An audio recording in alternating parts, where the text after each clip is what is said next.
Всем привет! Сегодня разбираем башню Демона Тени и смотрим, как набрать максимальное количество очков командой Ауры. Покажу состав, снаряжение, расстановку, ну и немного сам бой, чтобы было понятно, за счет чего команда набирает такой результат.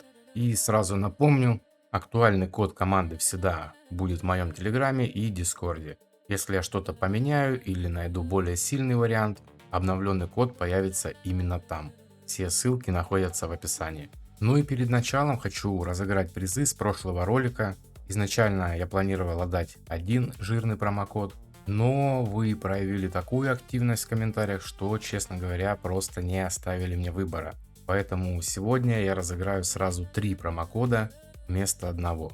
Сейчас прямо на записи случайным образом выберем 3 победителей.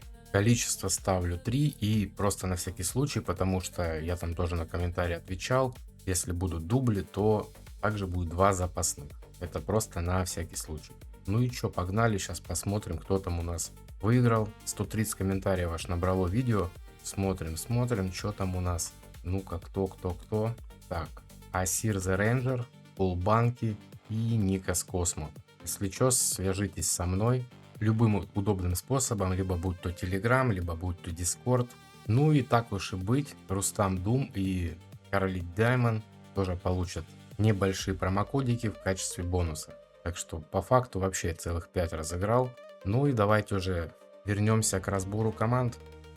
Если вы хотите поддержать канал, вы можете просто осуществлять свои внутриигровые покупки по моей ссылке в описании под каждым роликом по очень выгодным ценам, за что вам буду весьма благодарен. И также внутриигровой магазин, в ежемесячных наборах вы можете ввести мой код создателя и получать за это каждый месяц бесплатный гелиолит. Набил я почти 50 тысяч и сейчас собственно расскажу как. Постановка у меня здесь такая, таймингов нету. Сейчас единственное, что я сделал, просто на всякий случай, мало ли что, это затаймил Линкаса, потому что он в кукольнике и он стоит возле оленя. То есть олень его заливает и фиг знает, мало ли чего произойдет, поэтому перестраховался и поставил 15 секунд кулдаун. Ну и цвет кукольника, соответственно, тут в принципе не принципиально, какая броня будет. И вот этот артефакт. Сфера драконьего бога. Таресия стоит здесь. И по поводу снаряжения, очень важный момент. Именно вот этот мифик я ставлю. И вот этот сет. Обязательно шанс крита ближе к 100. Ну, можно даже ближе к 90. Выбираем хпшку и потом уже крит урон. То есть нам главное, чтобы у нас был шанс крита и много хп. Потому что нас сильно бафнет шахла. И поэтому у нас в принципе столько очков и получается. Также важный момент еще. Артефакт по-любому вот этот. И по поводу вот этого мифика. По описанию вроде, ну, такое себе, да? Ну, атака да атака. Но я сравнивал с вот этим мификом, который здесь, в принципе, работает и дает неплохой бонус. Но с ним у меня выходило урона меньше. Меня это, кстати, очень удивило, но где-то 45 тысяч очков я смог набрать. Хотя статы у меня выходили лучше. То есть у меня и хпшки было больше, но по очкам было меньше.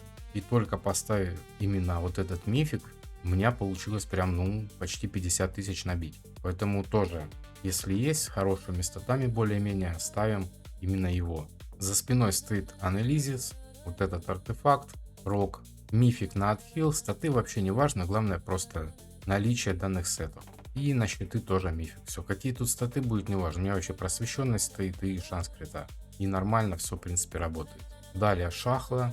Тут я решил именно вот так сделать. То есть тут у нас идет расчет на то, что у нас ранний этап, и мы пытаемся именно набрать статов, и, соответственно, через шахлу уже, чтобы эти статы все критовали, потому что она даст крит, и нужно именно надамажить. То есть, как вы заметили, я даже донатный артефакт тут не ставлю, а ставлю вот эти все бюджетные, и с ними получается больше. Так что, ну, в принципе, такой даже FTP вариантик, можно сказать, потому что многие ауру собирали, в принципе, особенно FTP игроки, поэтому вариант подойдет абсолютно всем. Ну и все, конечно же, крутили Таресию. И на Дианте, короче, шанс-крита собрал более-менее четко как-то. Раздача атаки и часы. Опять-таки, донатный артефакт я не ставлю. Все бюджетно. Да, и по поводу шахты, соответственно. Тут тоже шмотка на раздачу атаку и урон вокруг себя. И обязательно вот этот талант. Ну и само собой, чтобы по атаке никто Торесию ни в коем случае не перегонял. То есть у нее должно быть больше всего. Вот у меня, допустим, 3400. Далее идет уже Шахла 3300. Линкас вообще копейки.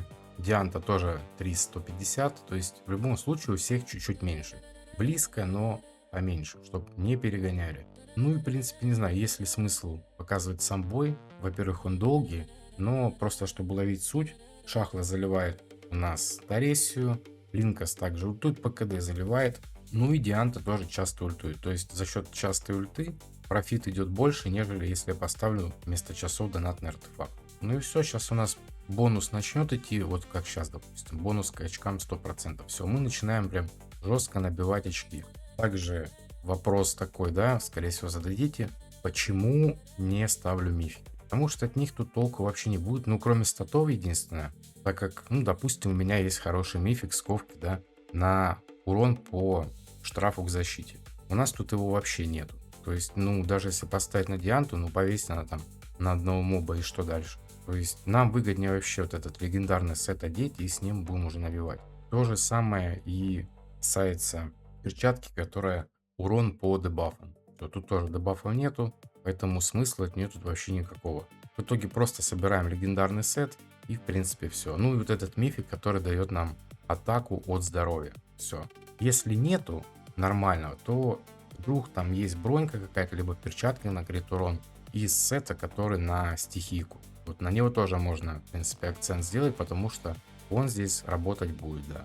Все остальное нифига не работает. На этом, в принципе, что, все. Все основные моменты я показал. Состав, снаряжение, расстановку и, в принципе, сам принцип прохождения. Еще раз напоминаю, что актуальный код команды находится в моем телеграме и дискорде. Если состав будет меняться, свежую версию я обновлю именно там.